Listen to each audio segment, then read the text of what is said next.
I can remember from the dream. Mm-hmm. But I knew that I was meeting somebody called Harry. He was a little friend. And I know that as knowledge that I met a little friend there, but I have no visual memory of what Harry looked like. It was finally, because I finally told my mom and dad about it, and it was finally rationalized away that because I was still watching Sesame Street at the time. That was Oscar the Grouch. And that's the way my mom put it. She said, "You're thinking about Oscar the Grouch because he looks furry and hairy."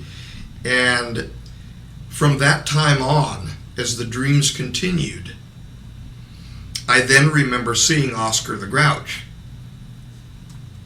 in my dream, but not in the closet, in the restroom, or past the restroom. But I remember just seeing a picture of Oscar the Grouch, so I felt very calm about it. After that, I accepted it as a boy.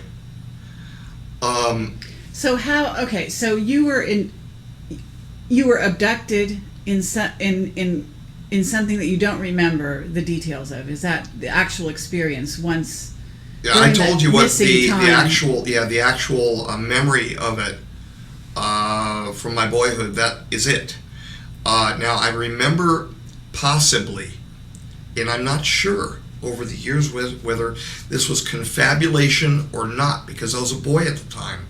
I think I remember seeing a tall person, like if you take a movie frame, like one frame, like a flash of a still picture, mm-hmm. like an iconic memory almost, of a tall person standing next to him at the tree. Next to your grandpa. My grandpa, yeah. Okay. And he refused until the day he passed to discuss what happened. He would become extremely agitated. And John and Dodie for certain, who had many conversations with him, and maybe even John would... this is your father and mother you're talking about. They're my mom and dad that I grew up with. Now, I've learned certain things about my family since then that are really neither here nor there, having to do with who was actually biological father and biological mother and things like that. But they were my mom and dad. They're my mom and dad. I mean, they're the mom and dad that I remember growing up with, and I... but they are not MJ-12. No. Okay, but no. And MJ-12, somehow this abduction experience seemed to have resulted in you becoming or being viewed as the son of MJ-12. Is that correct? Right. What happened is this. I also learned of what happened to me from Kaela, the J-Rod that I met at S4. He showed me from his perspective what had happened to me in 1973. I saw myself being pulled by my chest upward off the surface of the park. I saw my grandfather going like this and basically panicking, crying, because he wasn't able. My grandpa was very protective of me, and he wasn't able to protect me. And now I understand, God bless him, why he was so upset. The one person in his whole life that he knew that he would protect, that he loved that much to protect, he couldn't at that moment. And I understand why he was so upset.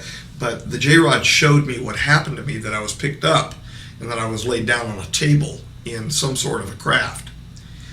And that this craft was a generally chevron-shaped, almost triangular shaped craft.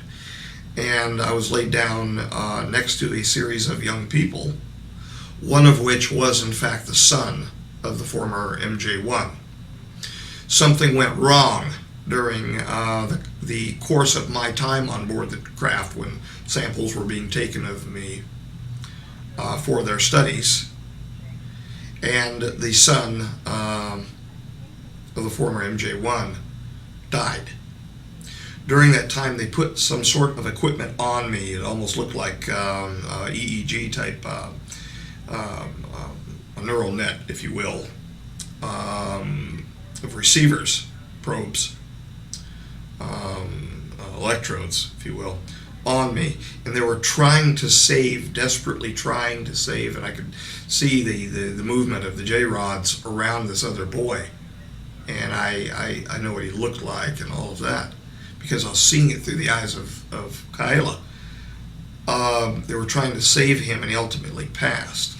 During that time, apparently they were trying with whatever technology that they employ to save the boy by storing him. That Kyla was with the P-45s at the time. These were P-45 1,000 J-rods.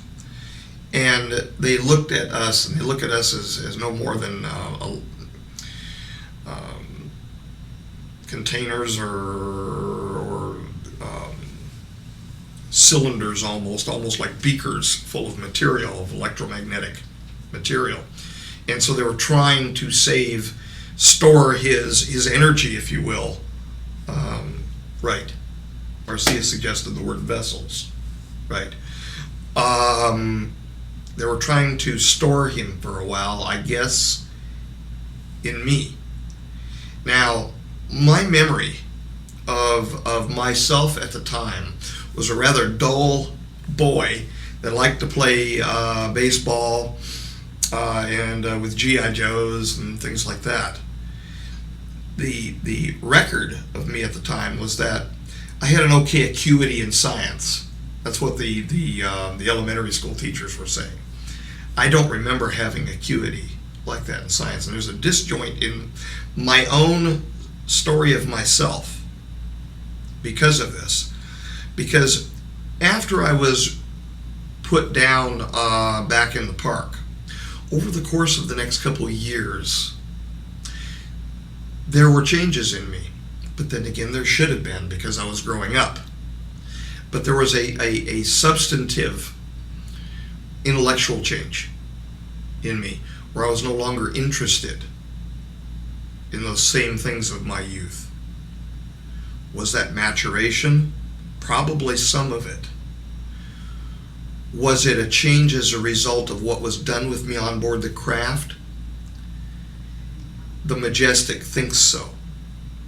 Thinks that it had something to do with that other boy, because that other boy was known as very bright in the sciences. And all of a sudden, true enough, I got a hankering for Erlenmeyer flasks and boiling flasks and microscopes that I had never had before. Okay, but... And I've possessed ever since. On some level, the MJ-1's son that was on the craft next to you, that possibly you received a soul transfer from, is the MJ group had to be cognizant of what was going on. In other words, they knew that had happened, and they knew during the time. He's admitted to me that they knew that had happened.